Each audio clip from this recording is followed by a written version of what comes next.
உன்னோட வாழ்க்கை உன் கையில் இருக்கு, அடுத்தவன் கொடுத்தா அது நிக்காதப்பா. கஷ்டப்பட்டு உழைச்சி முன்னேற பாரு, இஷ்டப்பட்டு எல்லோரும் பின்னால் வருவார்.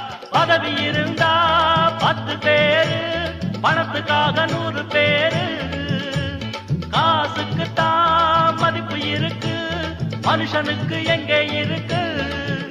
எனக்கு கட்சியும் வேணாம்.